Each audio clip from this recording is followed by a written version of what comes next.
হয় নাই। এবছর প্রথম অনেক মজা। খেজুর রস খাওয়ার জন্য কি পরিমাণ ভিড় হচ্ছে দেখেন খেজুর রসের দোকানে। আমি সাইড পাবো কিনা জানি না, বাট ট্রাই করবো খাওয়ার জন্য।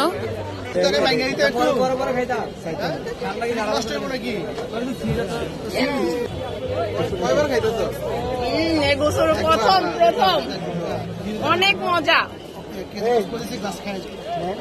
আপনারা যারা খেজুর রস খাবেন তারা হচ্ছে এই স্টলটাতে চলে আসবেন। স্টলটা একটু দেখাই দাও। রস খাবি ভাইয়া? খেজুর রস আমার অনেক পছন্দ, বাট হচ্ছে গ্রামে যেতে পারছি না বলে খেতেও পারছি না। তো কুমিল্লা হচ্ছে বিজয় মেলাতে আসলে আপনারা এই খেজুর রস পেয়ে যাবেন অবশ্যই। খেজুর রসের পাশাপাশি কিন্তু ভাইয়ের এখানে অনেকগুলো প্রোডাক্ট আছে যেগুলো আপনারা স্টলে আসলে পেয়ে যাবেন। অনেক মজা।